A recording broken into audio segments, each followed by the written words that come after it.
Dulu orang tua kita selalu bilang kalau nama adalah doa. Makanya kita semua dikasih nama dengan penuh harapan menjadi lebih baik, bijaksana, banyak rezeki, dan lain sebagainya. Tapi gimana kalau nama bisa mengubah lo jadi beruang grizzly atau jadi manusia serigala? Kekuatan kayak gitu ada di manga yang judulnya No Name, karya Rafal Jaki dan Machine Gamu. Manga ini berlatar di sebuah tempat di mana nama manusia dapat memberikan kekuatan super. Nah, agar tidak terjadi kekacauan penggunaan kekuatan dari nama secara sembarangan, berdirilah institusi yang bernama Nordic Naming Bureau atau NNB, sebuah badan yang menghususkan diri untuk menyelidiki kejahatan yang dilakukan oleh namers, sebutan untuk orang-orang yang mempergunakan kekuatan dari nama mereka itu sendiri. Protagonis yang diperkenalkan ada dua, Ursula dan Ralph Olsen. Ursula punya kekuatan yang bernama Bear. Ya udah jelas banget sih, dia bisa berubah jadi beruang. Kecuali namanya Bernadia, nanti bumi masih berputar.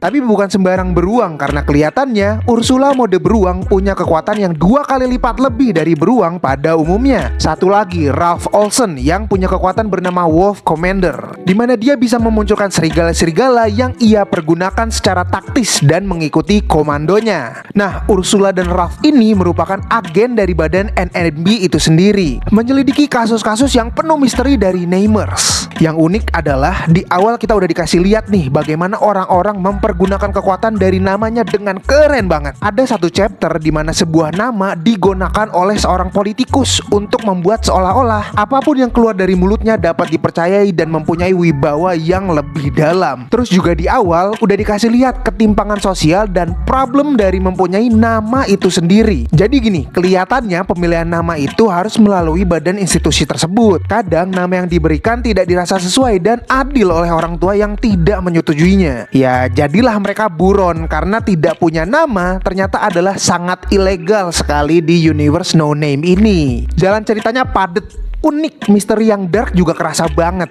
Aksi bertarung dan koreografinya apalagi nggak kalah exciting. Tapi salah satu hal yang perlu gue highlight adalah No Name ini merupakan manga dari author yang non-Japanese atau bukan orang Jepang. Kayaknya nggak banyak deh tim yang bukan orang Jepang bisa masuk serialisasi di Shonen Jump. Tapi kalau lo lihat profil dari para autornya, emang gak kaleng-kaleng sih mereka. Meskipun bukan orang Jepang, Rafal Jaki ini ternyata penulis dan showrunner dari Cyberpunk Edge Runners. Sedangkan Machine Gamu atau lebih dikenal Gamu merupakan seorang ilustrator dengan art style yang unik. Bahkan klaimnya aja menarik karena dia bilang dia nggak suka pakai warna sama sekali. Jadi menurut gue lo semua harus baca manga ini sekarang dan dukung autornya. Kasih tahu gue pendapat lo di kolom komentar.